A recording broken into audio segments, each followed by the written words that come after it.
Good morning. Call the meeting to order for the second meeting of the Sunset Subcommittee to the Legislative Commission. We do have members on Zoom this morning and in person, both here in Carson City and in Las Vegas. Madam Secretary, will you please call the roll? Senator Lang, Here. Senator Titus, Here. Assemblywoman Backus, Present. Assemblywoman Marzola, Here. Assemblyman O'Neill, Here. Chair Daly. Present. And as far as I know, we do not have any non-voting public members appointed by the governor as of yet. Is that correct? Okay. When we get those, we'll welcome those people to the committee. So with that, we have some housekeeping items before we get started for our members on Zoom. If you can make sure that you mute your microphones when you're not talking, please stay on the screen so we can make sure we have a quorum. We want to minimize background noise, so keep your microphones turned off. When providing testimony to the subcommittee, please make sure you turn on your microphone, speak clearly, state your name, spell it, if you will, for us as we get going forward. And then if anyone, when we get to that, if you have other testimony that you want to provide, you can make sure that it's in the record, provide to the committee secretary for inclusion in the permanent records. With those few housekeeping, make sure you silence your phones. I turned mine on vibrate a few minutes ago, so I won't be caught by that, but it's happened before, so turn your phones on vibrate, please. With that, we'll go ahead and get started to agenda item number 2, which is our first period of public comment. There's a variety of ways to provide testimony. You can do it in person here or in Las Vegas. You can do it by the phones, or you can submit testimony in writing, all of which is on our agenda on how to do that. And then my understanding, broadcast is ready if we're on that. So let's go ahead and start with public comment. Comments will be limited to 2 minutes for time. Do we have anybody in Las Vegas that wants to speak in public comment? We can't see. We can just see the people at the dais. We can't see if there's anybody there.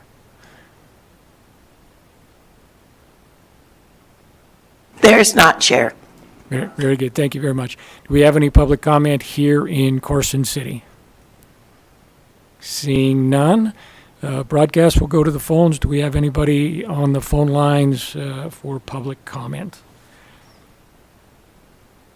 Thank you, Chair. The public line is open and working, but we do not have any callers at this time. Okay. With that, we will close public comment, and we will move to our agenda item number 3, which is approval of the minutes from the January 26, 2024 meeting. I believe everyone had a chance to look at those. I read them over. Appear to be in order. If whenever somebody's ready, we can accept the motion. So moved. Okay, we have a motion. Second. We have a motion and a second. Do you have that for the minutes on who made the motion and second? Okay. We have a motion and a second to approve the January 26, 2024 minutes. Anything on the questions for that?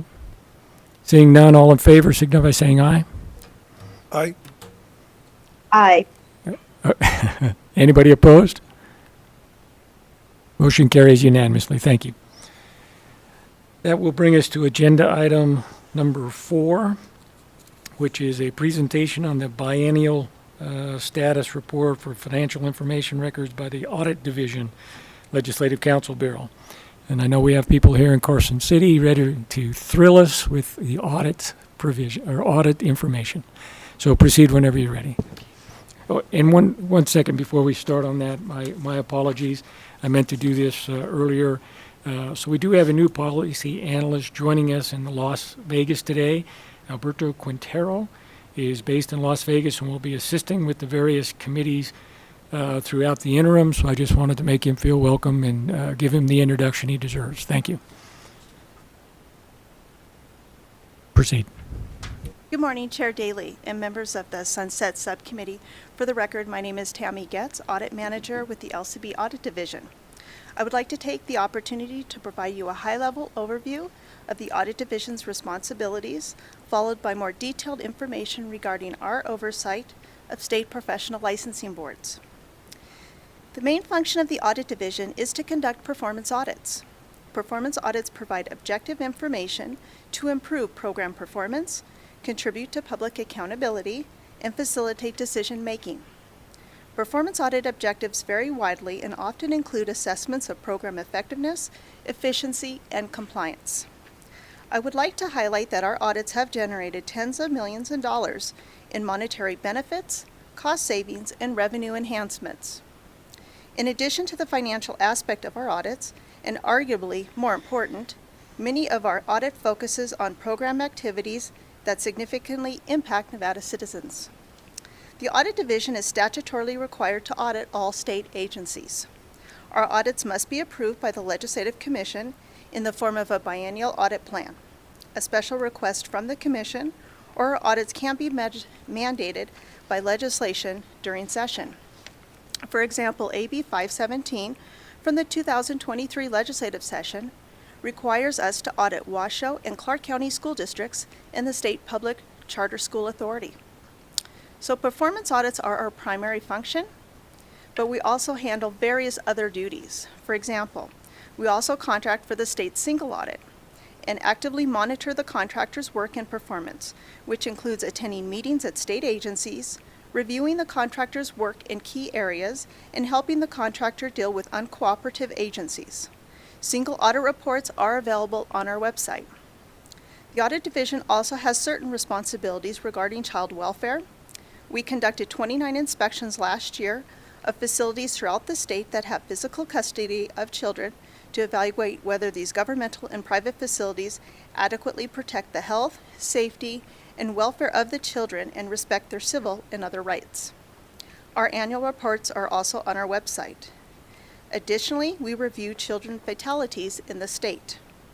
Each biennium, we review about 70 case files of children that have had prior contact with a welfare agency who suffered a fatality or near fatality. The legislative auditor is required per NRS 218G.550 to review case files to determine whether the case was handled in a manner consistent with state and federal law, and to determine if any measures, procedures, or protocols could have assisted in preventing the fatality or near fatality. These reviews can require substantial time and often involve sensitive and egregious issues, but it is a very important function. We also monitor special license plates in cooperation with the DMV. The Audit Division reviews financial information and the control processes of 25 charitable organizations that receive revenue from the special license plates. The purpose of this is to make sure the money is spent for the intended purpose. After our review, we issue a letter to the DMV director. The last significant function of the Audit Division I will highlight is the oversight of the state's professional licensing boards, which is why we are here today. First, the Audit Division infrequently conducts performance audits of licensing boards. Statutes provide that the Audit Division will audit a board when directed to do so by the Legislative Commission. Our most recent board audit was of the Board of Medical Examiners in 2019, 2016 Dental Examiners, and 2006 Board of Homeopathic Medical Examiners. We are not lobbying to do more performance audits of state boards due to their size and because our resources are stretched thin with audits of large agencies in the state, such as Medicaid or DMV or NDOT. However, when there is a specific problem with these boards that requires an audit, we can address those when directed. Chair, with your permission, I would like to turn the presentation over to Laura Harwood to more thoroughly discuss our oversight of professional licensing boards. Good morning. For the record, my name is Laura Harwood, Deputy Legislative Auditor with the LCB Audit Division. We have submitted a document dated February 8, 2024, which is our biannual status report on audits of certain state boards for January 2024. A copy of this report in the form of a letter is included as an exhibit to this meeting, and a copy should be in front of you today. Our previously issued letters are also available on the Audit Division website. Included in our analysis are the professional licensing boards. Our review does not include boards whose budgets fall under the executive budget, as they have oversight through that process. Before I review the key points of our letter, I will provide a brief explanation of the financial reporting requirements of the boards. NRS 218G.400 requires certain boards be audited annually or biannually by contract auditors. The audit reports must be submitted to us by the board on or before December 1st of the year in which the audit is conducted. Boards with revenues less than $200,000 for any fiscal year must complete a self-reported balance sheet and submit it to the legislative auditor and the chief of the budget division. The audit division receives and reviews 3 types of financial reports from the boards. The first type of report is the annual audited financial statements prepared by CPA firms contracted by the boards. The audited financial statements provide an opinion as to whether the entity's financial statements are presented fairly in all material respects. Financial auditors also review internal controls and occasionally include findings in their audit reports. The second type of report, also for boards with revenues of $200,000 or more, is a biannual report prepared by CPA firms. Instead of an annual audit, biannual audits are performed every 2 years. Boards that elect to complete biannual audits may not receive complete information on financial activities for a period of 2 years. This is because the completeness of the financial information depends on the quality and accuracy of self-generated, unaudited financial information reported to the board between audits. However, cost savings can be realized with the biannual audit. Our previous survey of CPA firms estimated the biannual audit saved between 20 and 30% in costs over a 2-year period. Most of the board audits do not specify how much an audit costs, as those costs are reported with other professional fees. For the boards that did specify in previous years, the audit costs between $7,000 and $16,000, depending on the size of the board and the CPA firm. One of the smaller boards indicated to us this year that their audit costs were going to increase by 50%. The third type of financial report we receive from the board is the balance sheet. The smaller boards with revenues less than $200,000 are required to provide self-reported balance sheet information on a form developed by the audit division. The balance sheet provides an overview of financial information, but this information is not audited. For example, we do not review invoices or other information to verify the expenditures and revenues. Although the balance sheet is not equivalent to an audit, we do review year-end bank statements, the fund balance, a schedule of revenues and expenditures, and other documentation that supports the balance sheet information. We also compare the balance sheets to prior years to identify any concerns with these entities. Turning your attention now to our letter in your packet, based on our reviews of the board's financial information, we report areas of concern in our biannual status report letters issued in January and July of each year. As indicated on page 1 of the letter dated February 8, 2024, the first area of concern we discuss is the financial report not filed by the Board of Dental Examiners of Nevada. The board indicated their fiscal year 2023 audit will be submitted following board approval at its March 2024 board meeting. The board has not submitted financial statements timely for several years. Fiscal year 2022 audited financial statements were received by the Audit Division in October 2023 with a qualified opinion on governmental activities and an unmodified opinion on the general fund. The audit included 7 findings described at the bottom of page 1. On page 2, financial issues were also noted with some boards. Specifically, the Nevada Board of Homeopathic Medical Examiners has successfully transitioned financial information from prior years into an accounting system, although the board is still working on providing documentation from fiscal year 2022 and responses for fiscal year 2023 regarding differences in its bank reconciliation and other payments. We identified $7,500 in cash withdrawals, which the board indicated were for board member and staff compensation. We have requested additional information and are working with the board to gain a better understanding of these cash transactions and possible accounting implications. For the State Board of Oriental Medicine, we are still working with the board and their accountant on reconciling financial reporting differences. Findings reported on board audits by external audits are stated on pages 2 through 3 of the letter. This is a new section resulting from a significant number of reportable audit findings this year. We attribute this increase in findings to boards hiring new auditors to review their financials. 16 out of 35 boards started working with new auditors this year and last year.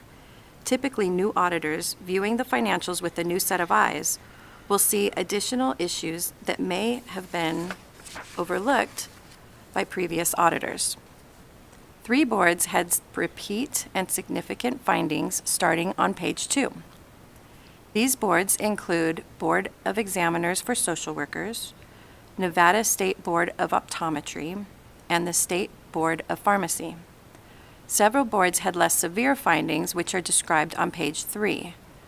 Although most of the findings appeared to have been addressed by the boards in fiscal year 2023, we will remain cognizant of these findings during our fiscal year 2024 review and report to the legislature any repeat or significant findings in our January 2025 letter. As noted on page 4, we have a new board that was reviewed for fiscal year 2023. Previously under the Aging and Disabilities Services Division, the Board of Applied Behavior Analysis began operating as an independent entity beginning October 2021 per Senate Bill 217 of the 81st legislative session. The final item mentioned in our letter on page 5 is the regulatory and disciplinary filing requirements. Each regulatory board is required by NRS 622.100 to electronically submit a quarterly summary of disciplinary actions, in addition to application and licensee information. All boards have submitted their required information to the LCB website for the preceding 4 quarterly reporting periods. Page 6 is an attachment which shows basic financial information for the 35 occupational licensing boards that we review. It shows their basic revenues and expenditures to give an indication of the size of the boards. In summary, we hope all previously discussed concerns will be addressed and the Board of Dental Examiners of Nevada's audited financial statements will be received before we issue our July biennial letter. Each year in July, we provide updates on the outstanding issues we have identified in our January letter, which is the letter we are presenting now. Typically, the issues reported in January are resolved by the time we issue our July letter. However, this last year, we reported outstanding issues with the Nevada Board of Homeopathic Medical Examiners. Further, in the past, embezzlement has been an area of concern. However, there have been no reports or indications of embezzlement or civil penalties since fiscal year 2019 based on the information provided to us by the boards. That concludes my presentation, and I would be happy to answer any questions at this time. And thank you for that thorough presentation. Committee members, any questions for the Audit Division before I ask mine? None down south, none online. So I do have a couple questions on the dental board, dental examiners. The 7 findings you're indicating will be entered, or they'll have a recommendation either we've complied or we're in process by the July letter, you're thinking? For the record, Laura Harwood, Deputy Legislative Auditor, LCB Audit Division, to Chair Daly. Yes, We do expect to have those addressed. They should actually be addressed in the March, when they submit their 2023 audit. Typically, the audits will review the prior findings and let us know where they're at with those. So for people that are habitual non-compliant, that requires some legislative action. You guys don't really have any enforcement authority through the audit division, other than making your report, and then the legislature or the executive branch or somebody would have to put their thumb on those agencies to comply.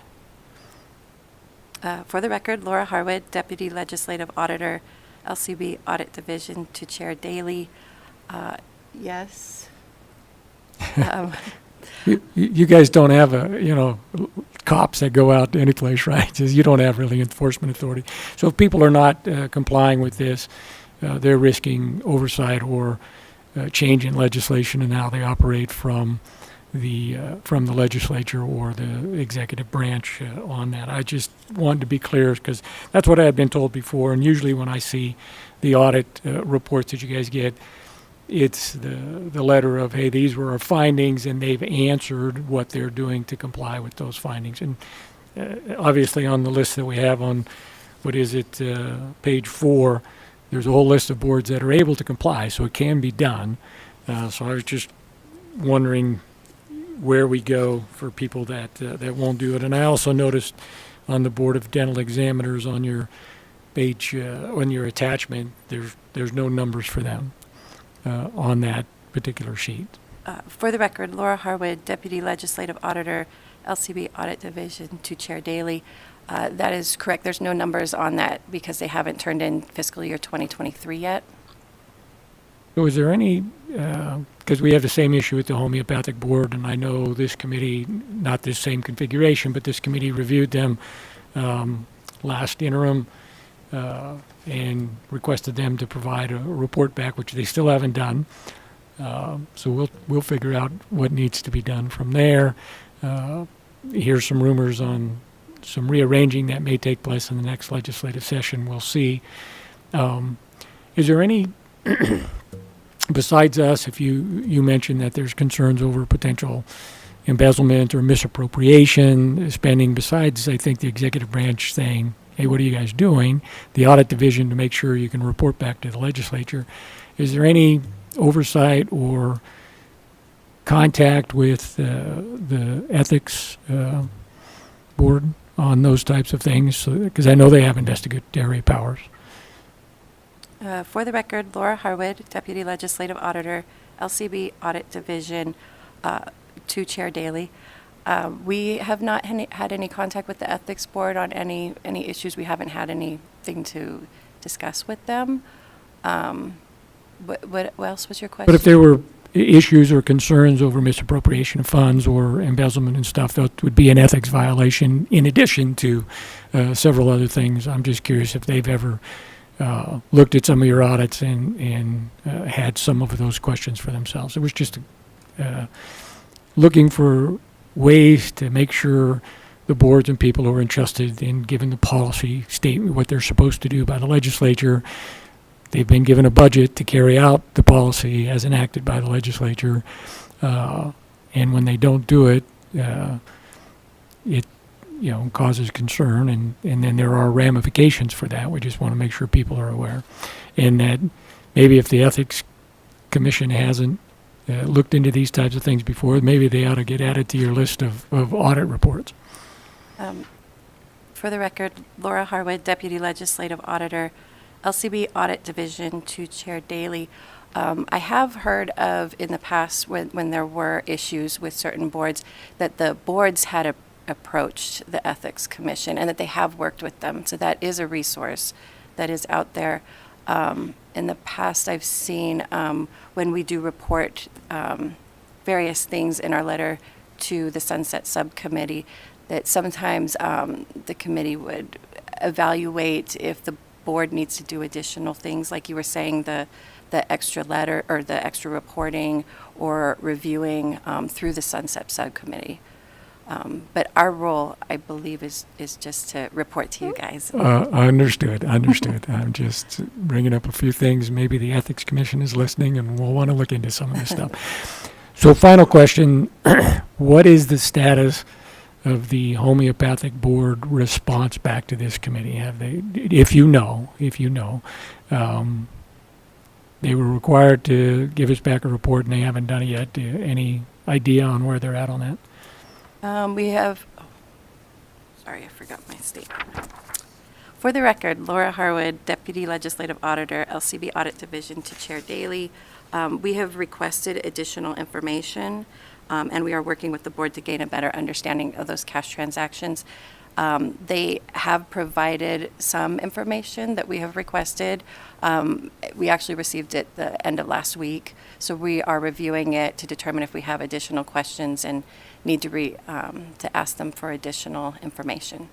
So as of right now, we are working with the board to determine if we do have more questions. Thank you. Any other questions from the committee? Assemblyman O'Neill. Thank you for a very interesting report. Going to attachment A, I assume that these agencies are allowed to keep their, well, I guess my question is, the majority of these agencies are, their expenditures are higher than the revenues. How do they make up for that? What's the amount of savings they're allowed to roll over year to year, and how are they making up for these excessive expenditures over revenue? Do we know? Hopefully.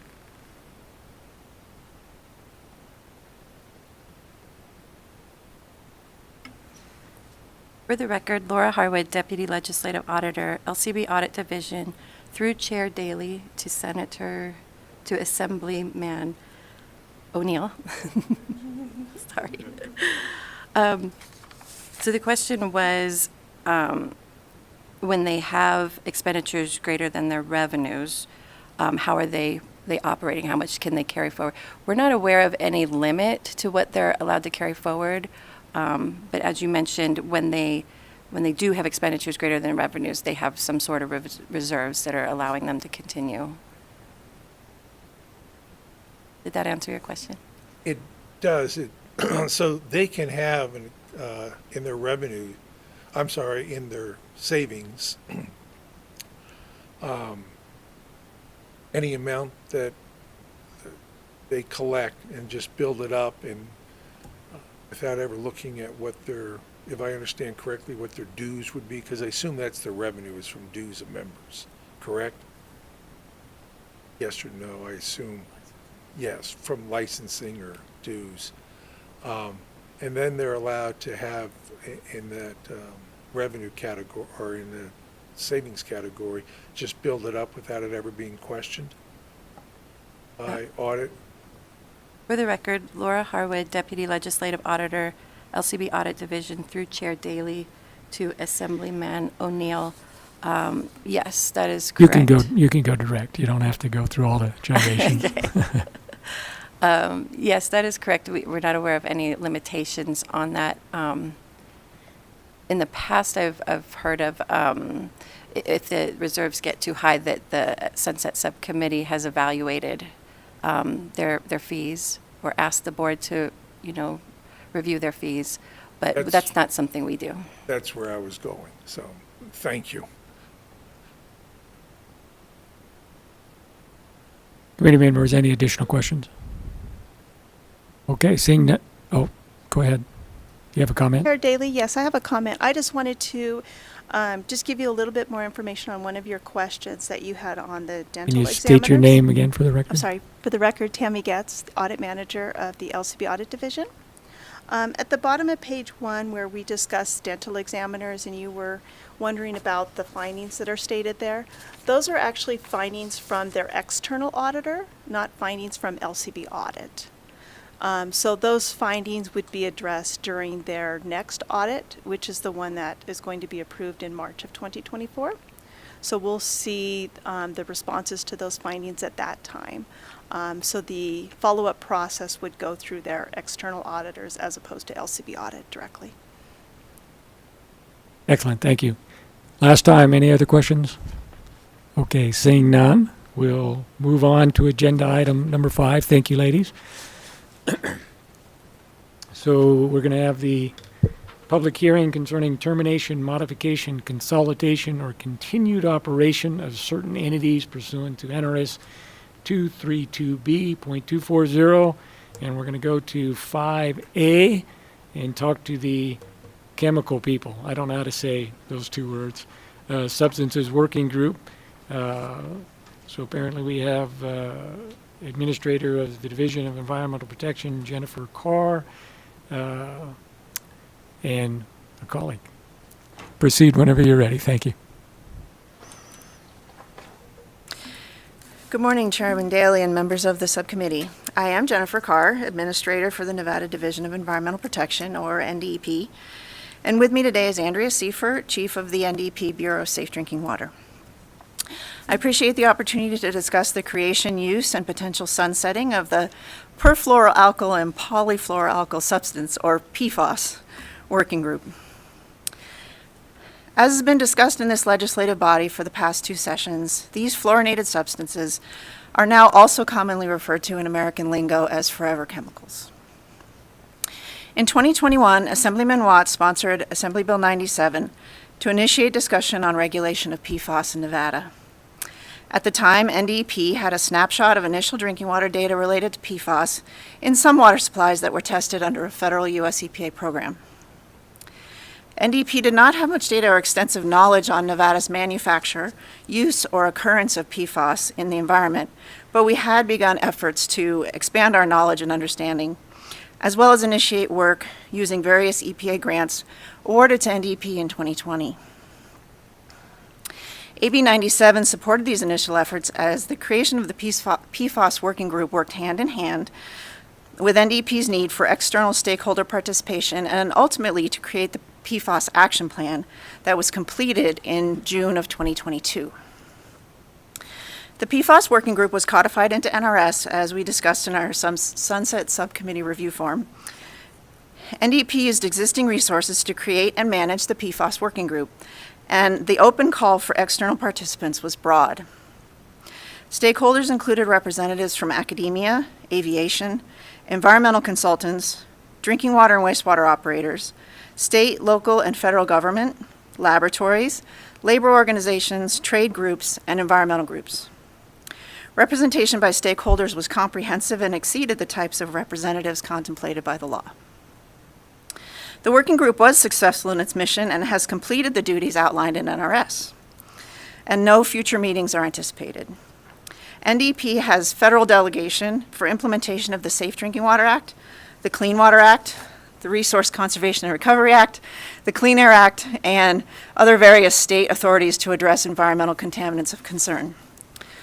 The US EPA is on the cusp of publishing a final rule setting standards for several PFAS compounds in drinking water.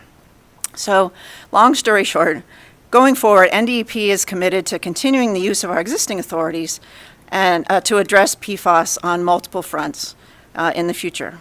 Therefore, we believe that the PFAS working group can be considered for termination. I appreciate the opportunity to discuss the potential to sunset the PFAS working group. Thank you for your time, and we're happy to answer any questions you may have. Thank you. Thank you. We probably will have some questions. I know I do. But first, committee members, any questions for Senator Titus? Thank you, sir. Just curious, and thank you for the presentation, and I appreciate the work that you've done. Has Assemblyman Watts made any comments about the sunsetting? Did you achieve what his goal was when he presented this bill by any chance? Thank you very much for the question, Jennifer Carr, for the record. Yes, DCNR did reach out to Assemblyman Watts in the last few weeks, and he concurred via email that with the tasks set forth in statute having been addressed, that he felt that it was appropriate to consider disbanding the working group and ceasing to meet. Great, thank you. I did look through the attached information. I didn't see anything from him, but I appreciate that, and thank you for what you've done. Thank you, Mr. Chair. Thank you. Any additional questions, committee members? Okay, seeing none, I just have a couple and not hard, maybe comment as well. I had on my things to do to reach out to Assemblyman Watts, but I'm glad you guys beat me to it because I didn't get to it. If I understood correctly, and I just want to make sure, reiterate, that the legislation was passed in 2021 was to have or be a catalyst for the state to start looking into this if we hadn't already, and that the report that you guys gave was a stepping stone to coordinate with the feds and the rest of the people working on this at the federal level, and that my understanding you guys already have authority under the Division of Environmental Protection to look into this in the future or similar type situations without legislation or the working group. Thank you very much for the question, Chair Daly. Jennifer Carr for the record. The short answer is yes. We have the authorities that we need to continue to address PFAS in various environmental media going forward under those various federal acts that we are obligated to implement, as well as existing state law. And thank you. And that was the second half of my just clarification to make sure we had the information we needed kind of on the record, is that in addition to what Assemblyman Watts' bill did in 2021 to get the state focused, at least starting on that, the federal government at the same time was looking at these forever chemicals, because I'm not going to try to say them, in several different areas on where air, water, et cetera, human cause or, carcinogens and those types of things. And those rules are nearly complete, and the state, along with all the other states, are going to have to comply with that and follow those types of regulations in the administration of those chemicals in the state of Nevada. So the feds are already duplicating a lot of this that we'll then have to comply with. Thank you, Chair Daly. Jennifer Carr for the record. Yes, and one thing I would note, this has been an issue in various parts of the country for many years now, particularly where PFAS is manufactured. We don't have PFAS manufacturing in Nevada, which has been very much a benefit to the health and welfare of the citizens of the state of Nevada. And so we're coming into this, a little bit further down the road than some states, and because of that, the federal EPA had already started a lot of work to regulate PFAS as a starting point in drinking water. And the maximum contaminant levels for drinking water are set to come out literally any day now. We thought we might have them by now, but they're not quite out yet. And when that occurs, then Ms. Seifert's group will be actively engaged in bringing those rules into Nevada, adopting them by reference, and implementing the PFAS drinking water standards.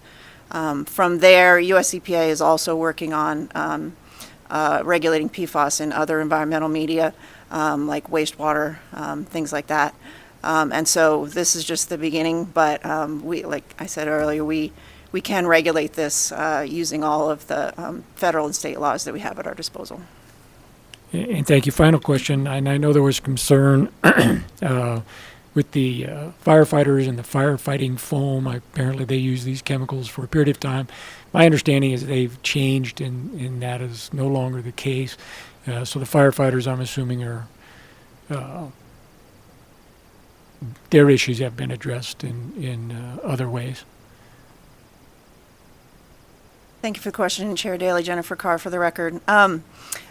Yes, there are PFAS compounds in aqueous film-forming foams, AFFF, firefighting foams. They are in the process of being transitioned out in the state of Nevada, and it's my understanding that this discussion has been ongoing at the CERC, the State Environmental Response Commission, possibly. And we have been tracking that conversation as well as a partner to the CERC. Excellent, thank you. And thank you for the recommendation. We always ask that, and I know it was on the form as well. We don't have a work session on our agenda today, but for committee members, we'll be looking for that. There'll be a work session probably on all of our agendas going forward. We'll take up this in our next meeting. Any final chance, any additional questions for the Forever Chemical folks? Seeing none, I appreciate your time. Thank you. And we will move to agenda item 5B, which is the State 4-H Camp Advisory Council.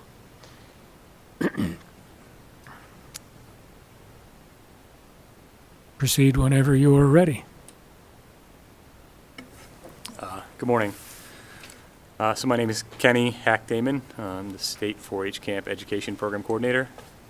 Just to give you a little context on the 4-H Camp and the Advisory Council, since every year since 1938, with the exception of 2022, Nevada 4-H has been hosting camps at the Lake Tahoe Camp facility.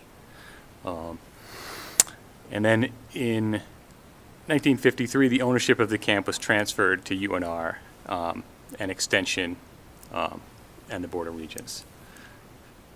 And so the purpose of the State 4-H Camp is to provide kind of a living and learning environment in a natural setting with 4-H and other youth groups, can learn life skills, leadership, and citizenship, as well as appreciation for nature.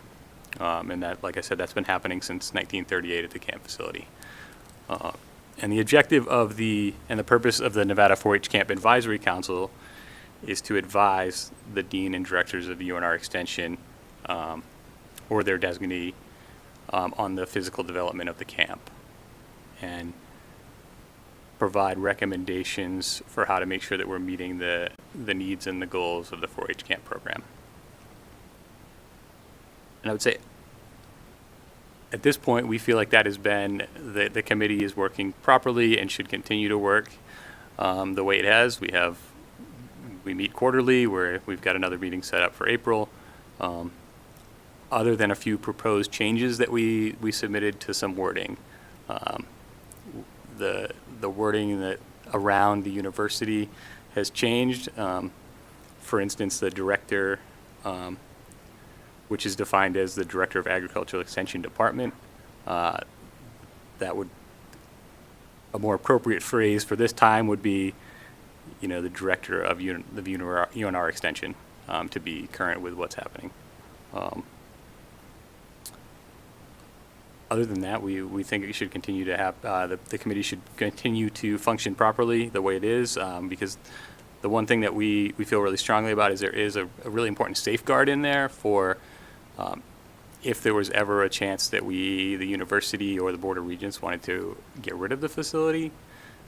There is language in the state statute that says that the advisory board has to vote and agree to that. And we think that that's a really important part of the state statute, so that we can continue to have that camp. I don't foresee the university wanting to sell it, but if that ever did happen, we would have a safeguard with the advisory council having input into that. That was it. So, yep. No. Thank you. Hang there. I'm sure we have some questions. So your recommendation on that is for continuation with some potential legislation to clear up using the right name to various things, adding or designee in certain areas of the statute. Basically what I got from reading that. So I appreciate it. Committee, any questions? I believe it was Assemblywoman Backus that wanted to review this board. So go ahead if you're ready. Thank you so much, Chair Daly. I think some of the concerns was whether or not the advisory council was meeting, and looking at the response to question 18 and your testimony today, it appears that the advisory council meets quarterly, so we appreciate that information. But just out of curiosity, I'm imagining this being a camp facility. About how many students or 4-H members of Nevada are able to go to the camp each year? Yeah, good question. Thank you. So, facility holds 254 when it's at full capacity. We host between 2 and 5 camps each summer. So there's, 3 to 700 campers per year, and those numbers obviously fluctuate year to year, but in that neighborhood. And Chair Daly, if I may have a follow-up? Yes, you may. And go ahead. Thank you. If it gets too much, we'll chime in, but if you have follow-ups, feel free. Thank you so much. I just really have one last follow-up. Just because of the purpose of the camp facility is obviously to foster and support Nevadans who are going to maybe go into farming. Do you ever follow camp members to see if they return to rural communities in Nevada and go into farming or other industries that are pertinent to that the 4-H camp does facilitate? I don't know that I agree with the purpose is for those youth to go on to farming. I think it's more important that they're building the life skills to be productive in a number of different fields. We have specifically camps focused on STEM, and the short answer is we do track them, not necessarily through the camp, but through their participation in 4-H. They are evaluated to see what happens. Thank you so much for that. Assemblyman O'Neill. Mr. Chair? We'll come back to you, Senator Titus. Thank you.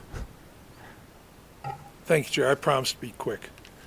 I just need some clarification. And I know you said you meet quarterly. The records indicate you meet quarterly.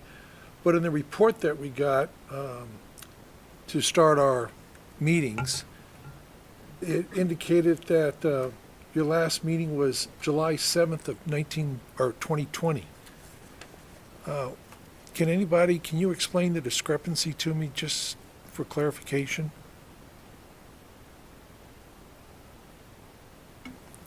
There should have been meeting minutes that were part of that. What was submitted that should have been into 2023, even 20.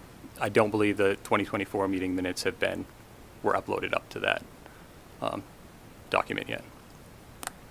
I believe our policy analyst may have an answer, hopefully shed some light. Mr. Gagne? Thanks, Chair. Yeah, Patrick Geiner for the record. That's correct. We just didn't have a record of those meetings when we put the form together, and their answer has clarified that. Although when we tried to upload those meeting minutes from it's like a Dropbox address, we couldn't access them. So I can get that information and include it in the record. I just wasn't able to do that by today. I needed to talk to Mr. Damon Hawk about it. But yeah, he's accurate in that they met much more recently. I appreciate that, and I appreciate the work that you're doing, particularly as you said you're going into STEM fields and the work of 4-H. It just bothered me, the conflict. I wanted to clarify on the record. So thank you, Chair. Yeah, we're happy to provide those if you weren't able to access them. Make sure you say your name for the record, please. Oh, sorry. Kenny Hack Damon for the record. Senator Titus, and did I see Vice Chair Marzola had a question as well? We'll come back and and make sure. No, you don't. Okay. Senator Titus, please proceed. Thank you, Chair. This is a statement more than a question. I just want to thank you for keeping this vital activity and option and opportunity for our 4-H students throughout the state to attend this beautiful location. And if any of the legislators on this committee or in general have not been to this camp, they should go. It's a beautiful little spot up at Lake Tahoe. That's an opportunity for, again, all of our students to be there. And it doesn't just focus on farming, quite the contrary, actually, as was stated, there's STEM opportunities. And it's really about an experience that kids remember forever. My children have participated in, and my mother and her siblings were all participants in this camp in the 30s. And so I just want to thank you that it's such an integral part of our history in the state of Nevada. So thank you for being an advocate for it, and thank you for the continuation. And thank you, Mr. Chair, for allowing me a moment of comment. Or is any other committee members before I have mine? Okay, seeing none. So just a couple of questions, and I think you might have answered part of it. 1938, I think you said, is how long is it the state or the university system that owns the location, the property?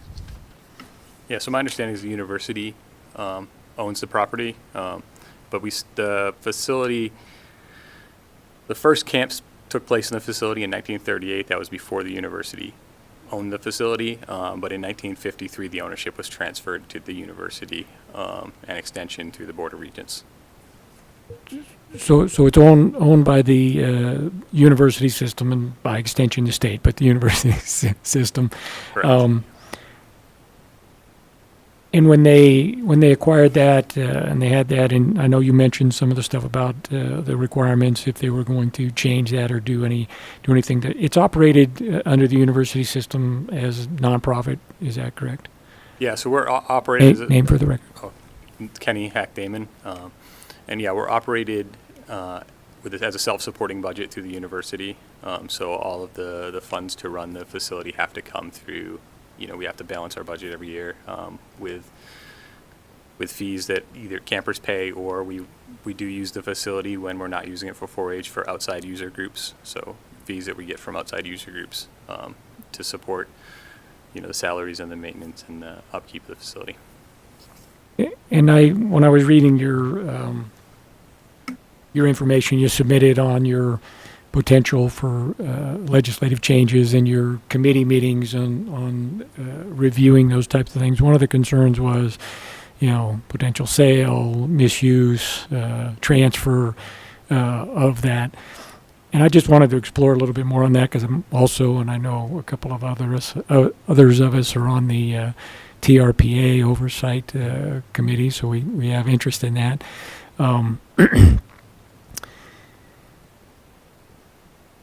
So run us through what would have to happen if there was potentially going to be a sale or a transfer or switching from, nonprofit administration through the university to, obviously you want to have revenue, but the revenue should all flow to the state if you have a gift shop or whatever, and I think you probably already have that. Run us through that real quick. Sure, I'll try. Kenny Hack-Damon for the record. My understanding is if there was going to be any transfer of real property from the current state, it would have to be approved by the Board of Regents, by the university, and then the advisory board would have to also approve that sale or that transfer of property. My understanding, if I read it correctly, that when I looked up the statute, you guys referenced that it would also have to be approved by the governor. I believe so. And then, so is there any type of, other than that litany of people that would have to approve, there's no like deed restriction or anything on that, on the property, that it can't be transferred or misused other than, so when it was purchased, there was no grant and no deed restrictions that came with that? Not that I'm aware of. Name. Kenny Hack-Damon for the record, sorry. Well, that's okay. People forget all the time. I've been in your seat and forgotten to say my name every time as well. So, those were the questions that I had, and we'll look into that.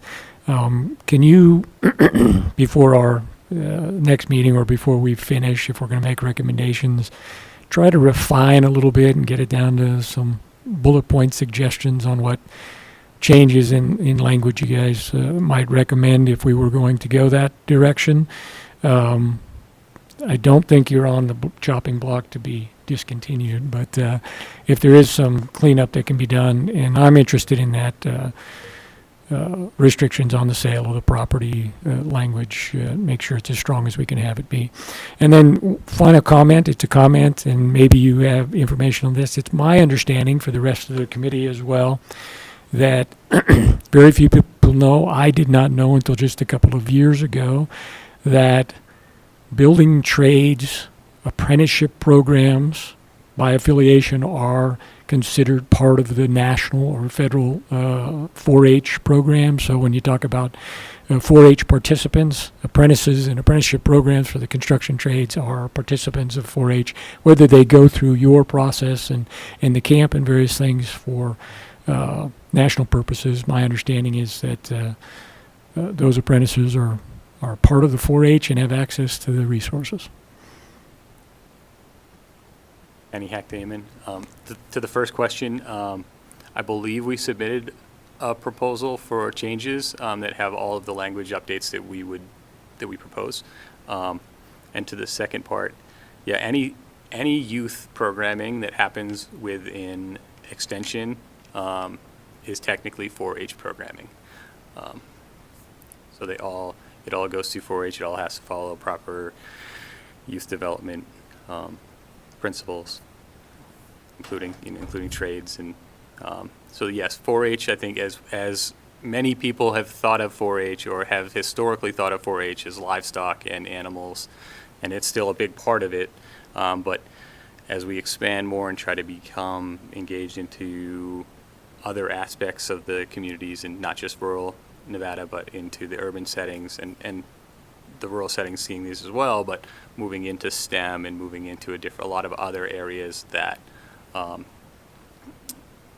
getting where we can engage youth and provide that same opportunity for growth for those youth. And hold on just 1 second.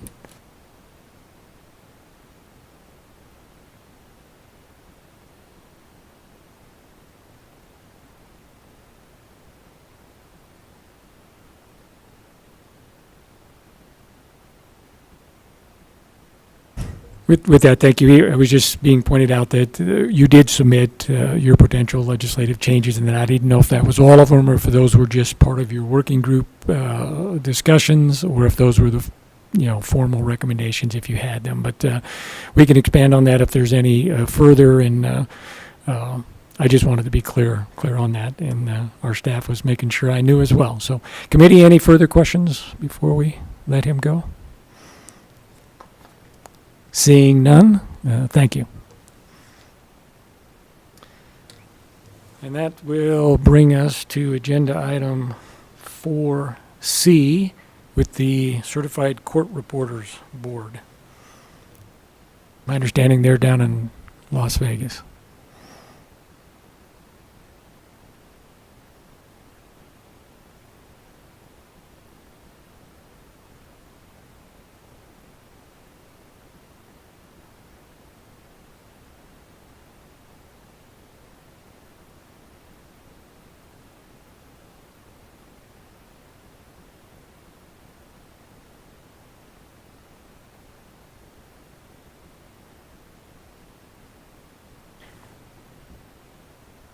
Proceed whenever you're ready. And do you guys have one person on Zoom as well?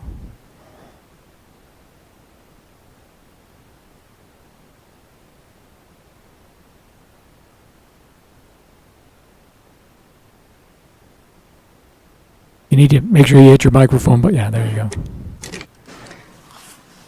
Good morning. We do have one person in Carson City as an observer only.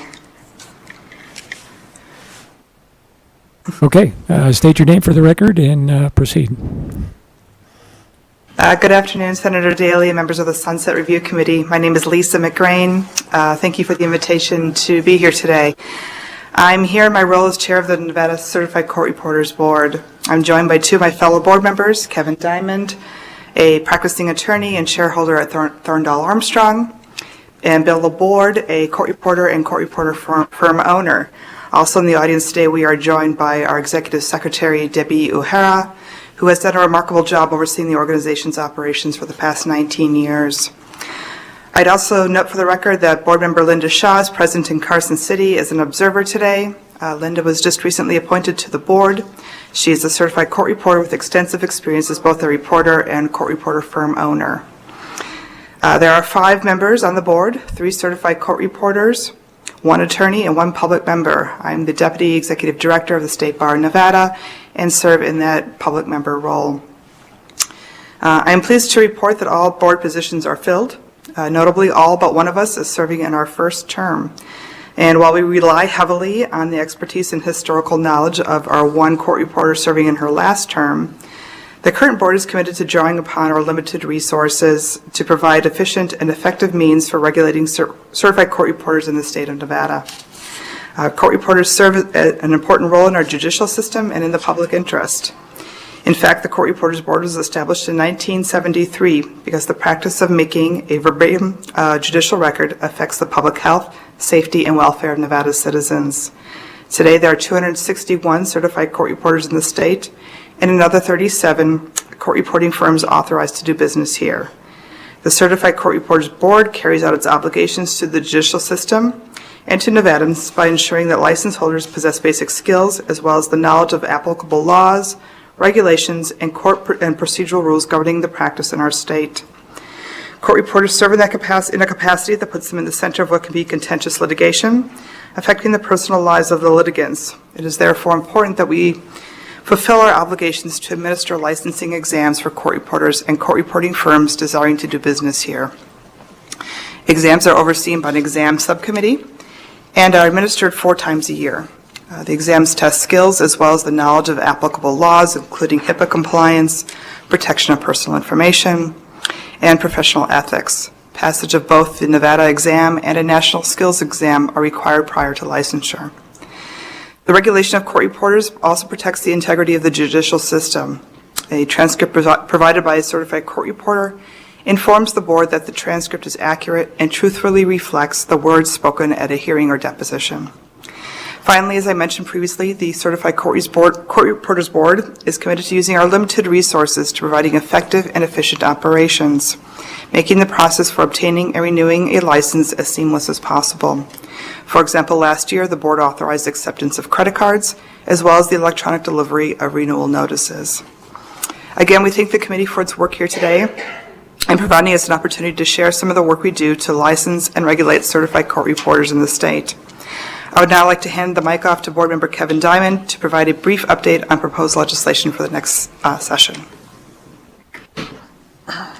Thank you, Lisa. Thank you, Senator Daley, and to the subcommittee for allowing us some time to speak here today. My name is Kevin Diamond. I grew up in Las Vegas since I was about 5 years old and went to beautiful Las Vegas High School when it was downtown.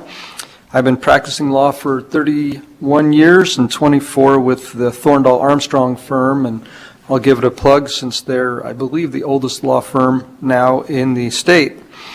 I had a dear friend, Patrick Murphy, who unfortunately has passed, who was the attorney member for the Nevada Certified Court Reporters Board, and when he was coming close to the conclusion of his service, he asked if I would have an interest, and I indicated that I did. So I have been serving for the board for the past year, and I just started just a couple months ago as the chair of the Legislation and Regulations Committee, so I am getting my feet wet.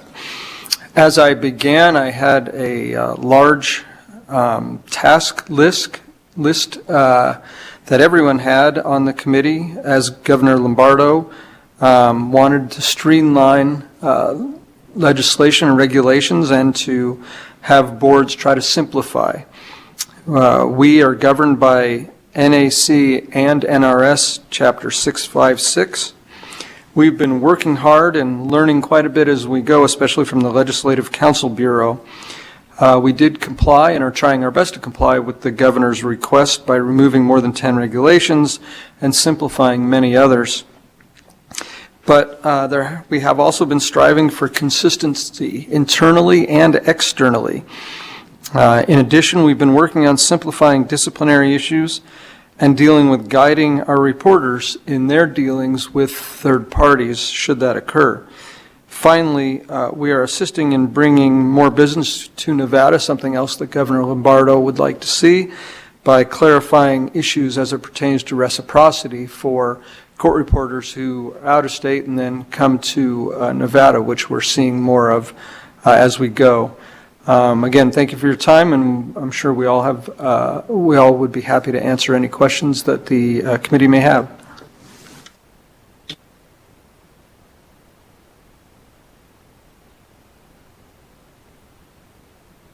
That concludes your presentation? Yes? Yes, okay. Very good. Yes, thank you.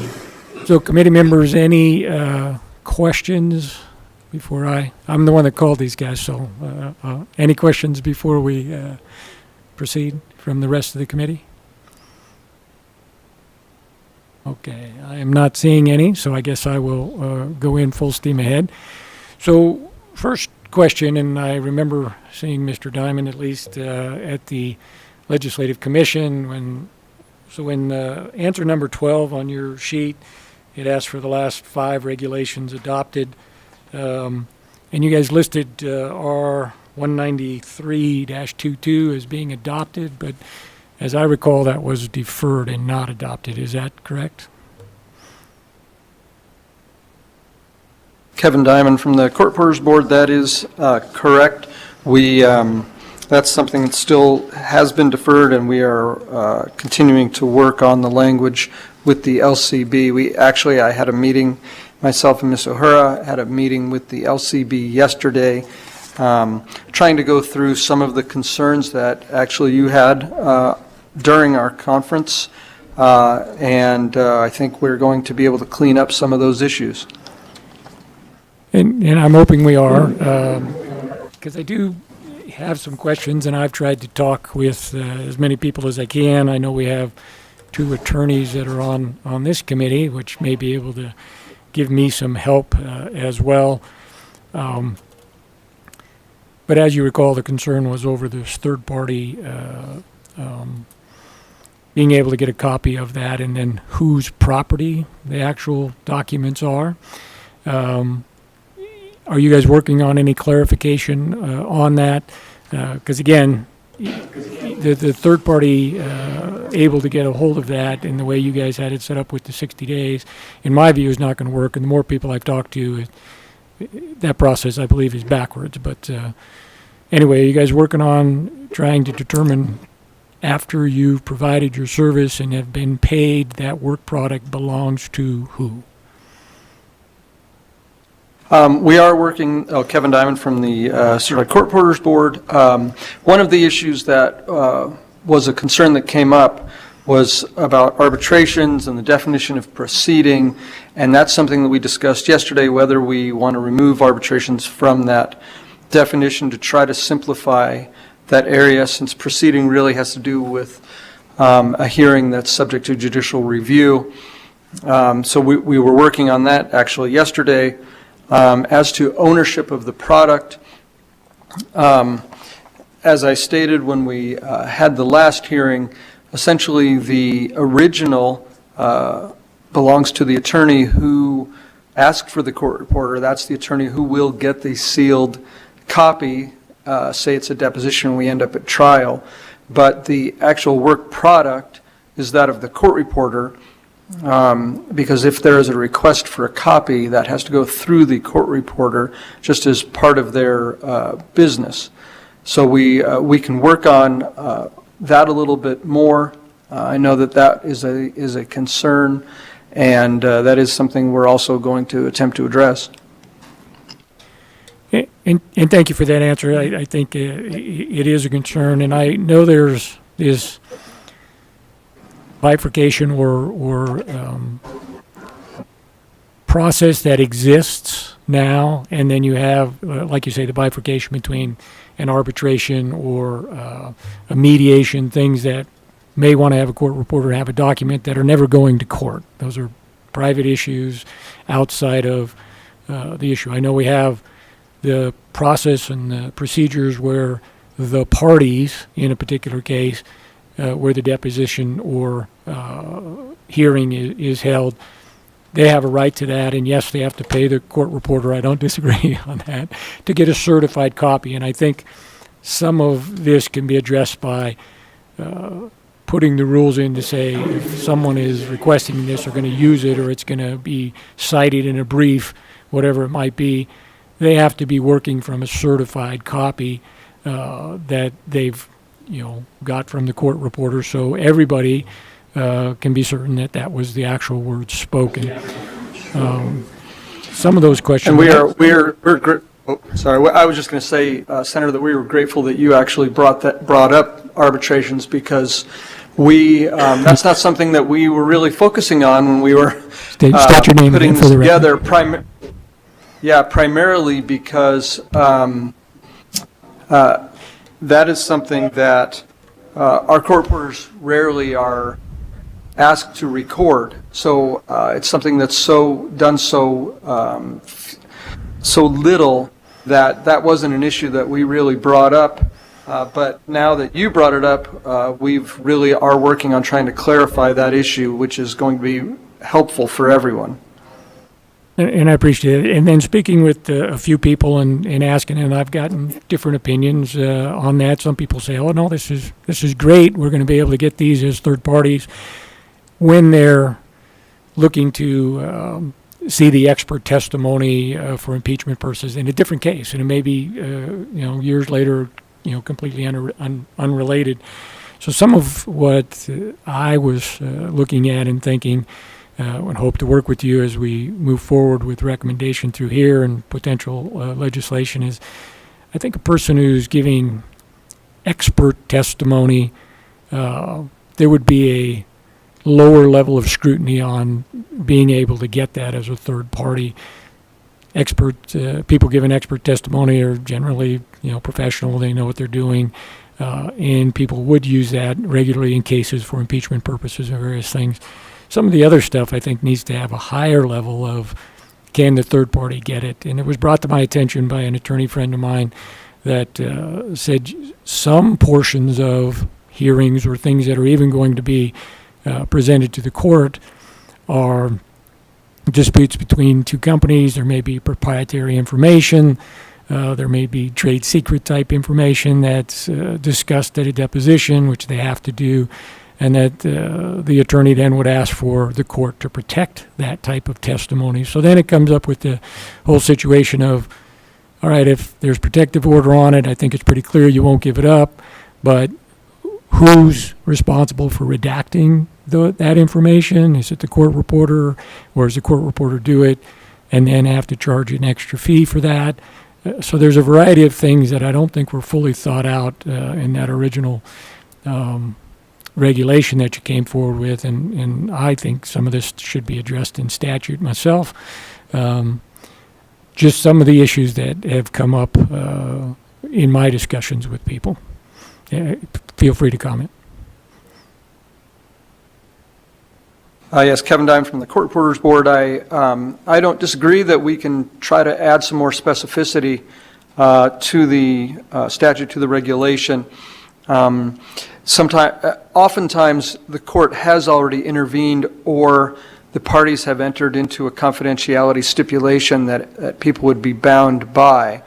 But you are correct, and your foresight is correct, that there are times when the parties may not have considered that, and then a request comes, which of course is why we want to allow for the 60 days for an objection to be made, and then the court can intervene again. But it would be much easier if not only if there was a stipulation, but if there wasn't a stipulation, that our reporters had some type of guidance that could help them in situations such as this.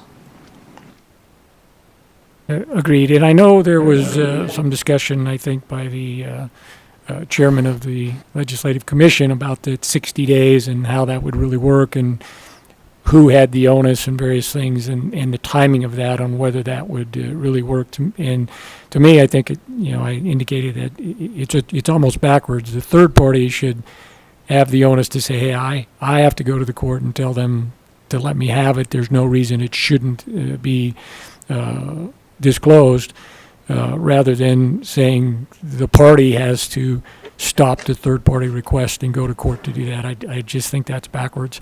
But all things we can discuss as we go forward.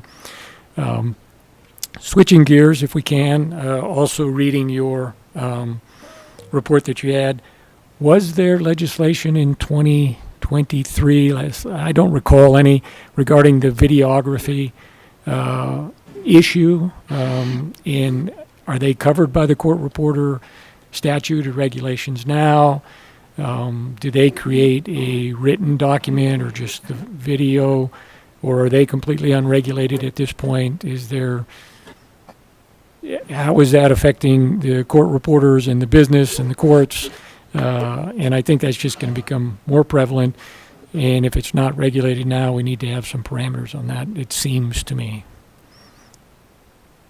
Kevin Diamond from the Court Reporters Board again. We greatly appreciate that you brought that up, Senator Daly, and I don't know that today's hearing is going to allow for enough time for me to go into all of the issues that have arisen with the videographers and the need for them to be regulated.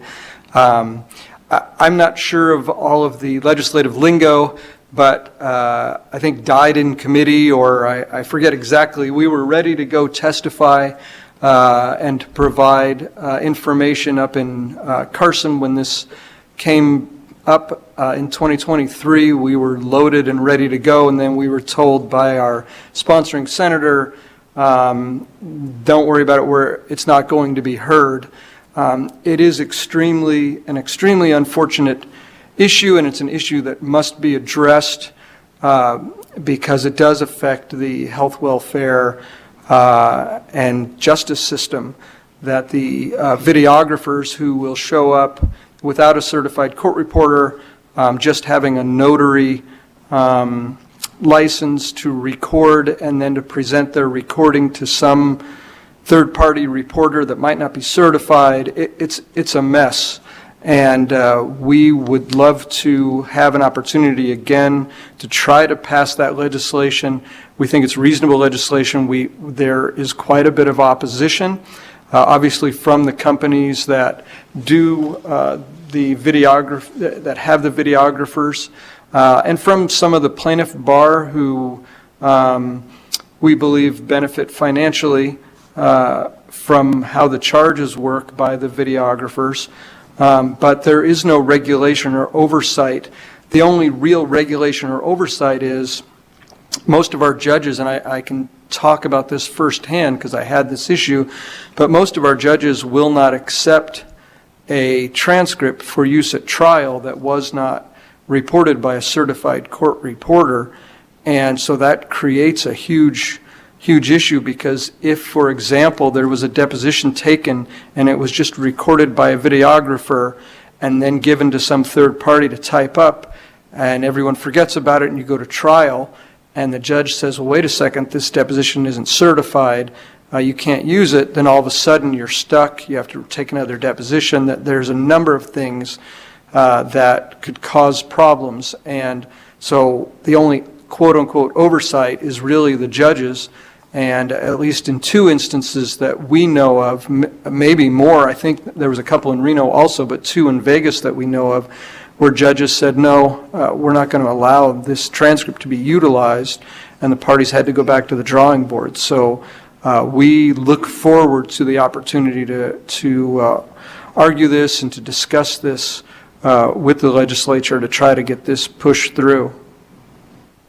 And thank you for that. And I know you said you had a sponsoring legislator. I think you said a senator. I'd like to follow up with that if you could tell me who it was.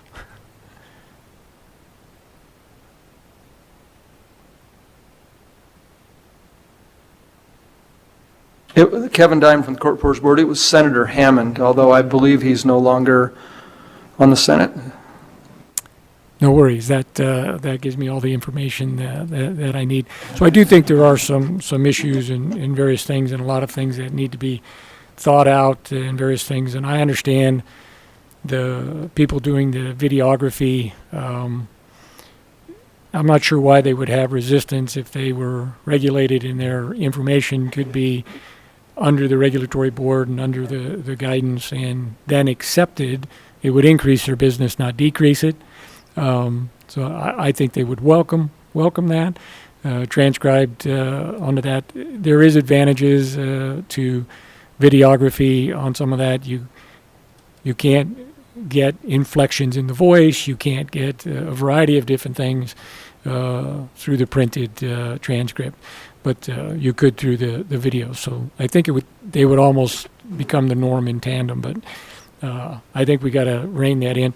Last question, if I recall, there was something about some of this in the videography maybe being covered under rules of civil procedure, or is that not the case? And I don't know. I just thought I read something in your deal, something about Senate Bill 406, and I'm not sure what year. I have my notes here. Kevin Diamond again from the Court Reporters Board. Maybe we can recruit you to be our sponsor senator. But as it pertains to Nevada Rules of Civil Procedure, they're under NRCP Rule 30. It does allow for depositions by different methods, including by video, but it doesn't disincentivize or doesn't say that you do not need a certified court reporter to have the proper transcript.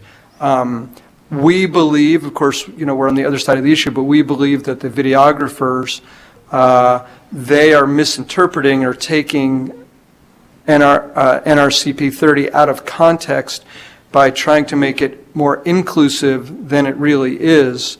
And so, yes, there is a dispute as to that language, but there is a strong disagreement about whether it allows for a deposition without a certified court reporter. And thank you for that.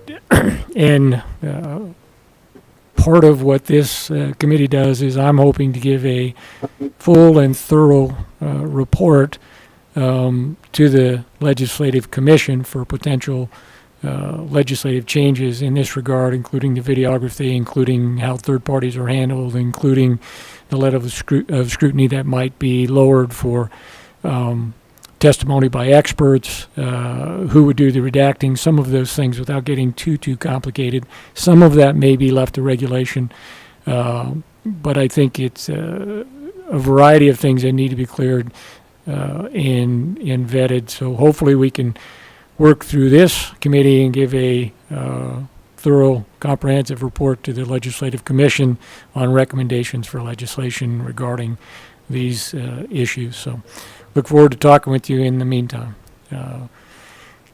Committee members, any other questions from anybody else? You can't let me just be the only one talking here.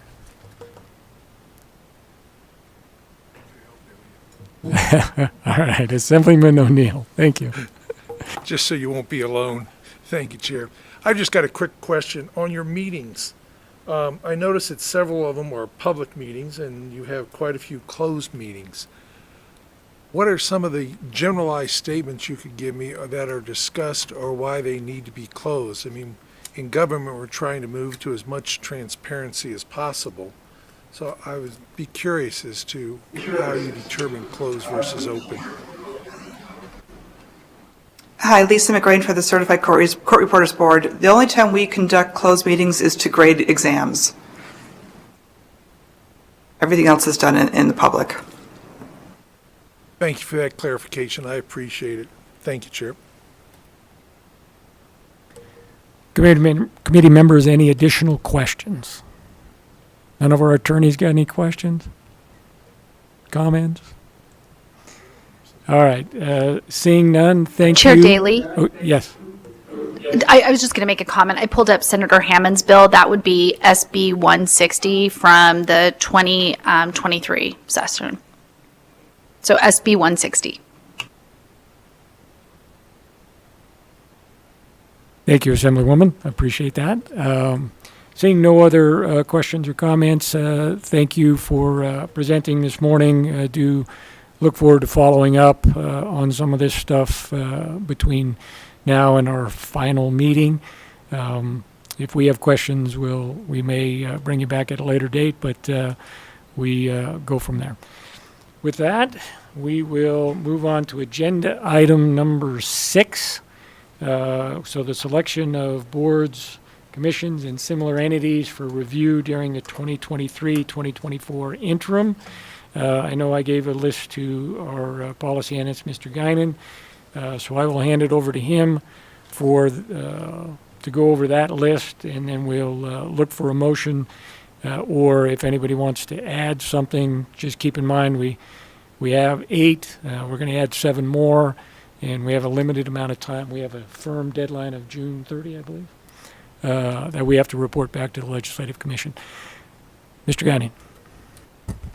Thanks, Chair. Patrick Guinan for the record. Members and the public, you'll see under item 6, there's a list of boards, commissions, and similar entities proposed by Chair Daly for your review today. And I can just run down the names of those really quickly for you if you'd like. The first is the Subcommittee on Computer Science of the Advisory Council on Science, Technology, Engineering, and Mathematics.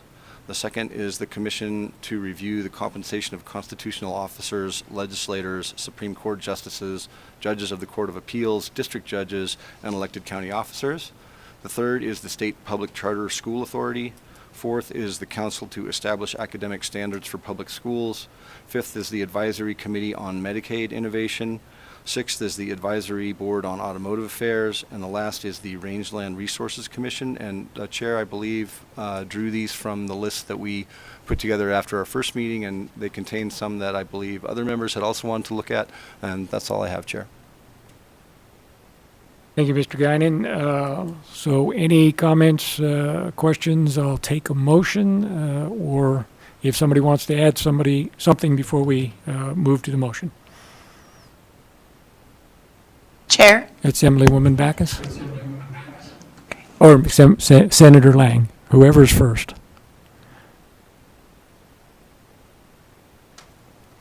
Oh, okay. I'll go, Senator Lang.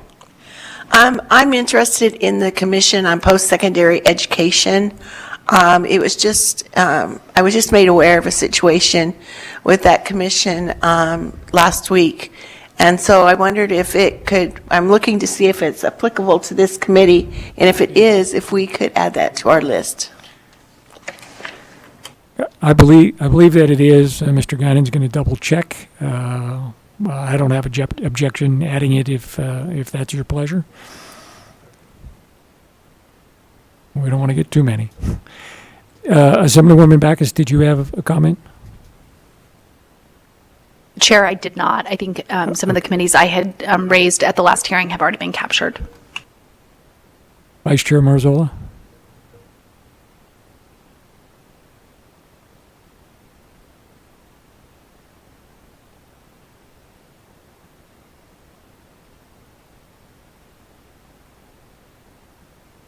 Yep. You're not on yet. If you don't have any, now? There you go. Thank you. I was having technical difficulties. I don't have any comments. Ditto on what Assemblywoman Backus stated. Thank you, and no offense, Senator Titus, but Hanson's missing out on his chance. I agree. I agree. He didn't have any to the first go-round either. So, Assemblyman O'Neill. I would like to add the Nevada High-Speed Rail Authority. I didn't see them on there. They're previous. Oh, okay. And thank you. The High-Speed Rail Authority was adopted last meeting, so they're on there. On that, we're having difficulty reaching the people or getting lined up with them, so they may be on the next agenda or the agenda after. But we are going to review the High-Speed Rail Authority. So with that, Mr. Guinan, we'll have you read the list after we get a motion before we proceed. So if I can get a motion to adopt the now 8 additional boards for review this interim. So moved. We We had a motion from Senator Lang, second by Assemblyman That was O'Neill. Assemblywoman. Oh, okay. We have a motion and a second. Mr. Gunning, can you read the 8 that we're adopting, please? Sure, Chair, thanks. Pat Guinan again, so I'll go through the list again. The Subcommittee on Computer Science of the Advisory Council on Science, Technology, Engineering, and Mathematics. The Commission to review the compensation of constitutional officers, legislators, Supreme Court justices, judges of the Court of Appeals, district judges, and elected county officers. The State Public Charter School Authority. The Council to establish academic standards for public schools. The Advisory Committee on Medicaid Innovation. The Advisory Board on Automotive Affairs. The Rangeland Resources Commission, and added at Senator Lang's request, the Post-Secondary Education Board. That's it. Thank you. So we have a motion and a second to adopt that list of committees for review by the Sunset Subcommittee. Any questions on the motion? Seeing none, all in favor signify by saying aye. Aye. Any opposed? Seeing none, motion carries unanimously. Thank you, committee. With that, we will move on to agenda item number 7, which is our second public comment. Is there anybody in Las Vegas in person for public comment? Senator Lang, is anybody there? No, there is not. With that, we'll move up to Carson City. Likewise, we have no one in Carson City here for public comment. Broadcast, if you're ready, do we have anybody on the phone for public comment? Thank you, Chair. The public line is open and working, but there are no callers to provide public comment at this time. Thank you. With that, we will close agenda item number 7, the second public comment, and we will move on to agenda item 8, which is adjournment. So I will call us in adjournment and bang on the gavel here. Thank you, everybody. Thank you, everybody. Thank you.